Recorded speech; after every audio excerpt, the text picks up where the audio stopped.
Hello बच्चों, let's see this question.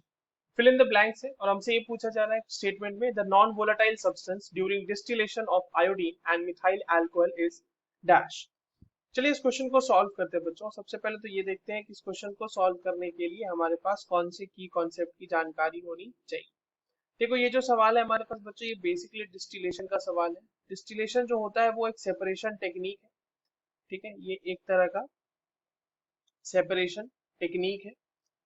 और separation technique, इस सेपरेशन टेक्निक की मदद से हम किस चीज को सेपरेट करते हैं बच्चों? For two miscible liquids. ठीक है, टू मिसिबल लिक्विड्स, आपस में जो दो लिक्विड्स जो घुल जाते हैं, एक दूसरे में डिसॉल्व हो जाते हैं, वैसे लिक्विड को हम लोग सेपरेट करने के लिए डिस्टिलेशन मेथड का यूज करते हैं। अब हमारे पास देखो यहाँ पर जो है आयोडीन और मिथाइल अल्कोहल दिया हुआ है, तो क्या सिर्फ और सिर्फ मिसिबल लिक्विड्स के लिए यूज करते हैं क्या इसे हम? नहीं। देखिए कई बार ऐसा होता है बच्चों कि हमारे पास जो एक मिक्सचर बना हुआ है वहां पर एक जो है, एक जो सब्सटेंस होगा वो वेपराइज नहीं होगा, और एक जो सब्सटेंस होगा वो वेपराइज हो सकता है एट अ पर्टिकुलर टेम्परेचर, या फिर उनके वेपर बनने के जो या फिर जो इस तरह से बोलो कि बॉइलिंग पॉइंट में बहुत ज्यादा डिफरेंस हमें देखने को मिलता है। ठीक है, तो सवाल ये हमसे पूछा जा रहा है कि the non volatile substance during distillation of iodine and methyl orange.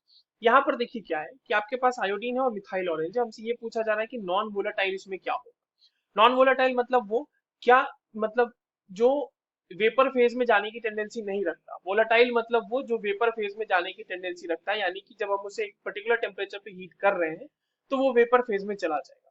ठीक है, उसके वेपर्स बन जाएंगे। अब देखिए डिस्टिलेशन का एक सिंपल सेटअप होता है बच्चों, ये आपके सामने मैंने डिस्टिलेशन का एक सेटअप लगा रखा है यहाँ पे। ठीक है, यहाँ पर देखिए आपके पास एक मिक्सचर होगा, यहाँ पे आयोडीन और मिथाइल ऑरेंज कह रहा हूँ मैं, सॉरी, मिथाइल अल्कोहल। ठीक है, मिथाइल अल्कोहल का, और हम उसे हीट कर रहे होंगे। अब देखिए इन दोनों में जिसका बॉइलिंग पॉइंट कम होगा बच्चों, पहले उसका वेपर ऑब्जर्व हो जाएगा और वो हमें दूसरे फ्लास्क में, यहाँ पर जो रिसीवर फ्लास्क है यहाँ पर हमें उसका कंडेंस्ड लिक्विड मिल जाएगा। और यहाँ पर आपके पास जो फ्लास्क है इसमें आपके पास वो नॉन वोलेटाइल सब्सटेंस रह जाएगा जो वेपर फेज में नहीं जा पाया। तो अगर हम आयोडीन की बात करें बच्चों, तो आयोडीन का जो बॉइलिंग पॉइंट होता है वो 184 डिग्री सेल्सियस के आसपास होता है। और अगर हम मिथाइल अल्कोहल की बात करेंगे तो उसका जो बॉइलिंग पॉइंट होता है वो 64 डिग्री सेल्सियस के आसपास होता है। तो ऑब्वियस सी बात है, जब आप इन दोनों को हीट करोगे तो आपको सबसे पहले वेपर्स किसके मिलेंगे? मिथाइल और अल्कोहल के वेपर्स मिलेंगे। आयोडीन जो है आपके पास फ्लास्क में बच जाएगा एज नॉन वोलेटाइल सब्सटेंस, है ना, जो कि वेपर फेज में नहीं जा पाया। सो जो हमारे पास यहाँ पे ब्लैंक है इसमें हम लोग क्या फिल करेंगे? The non volatile substance during the distillation of iodine and methyl alcohol is iodine, क्योंकि उसी का हमें रेसिड्यू मिलेगा, right? That's all for this question. I hope you understood this well. All the very best.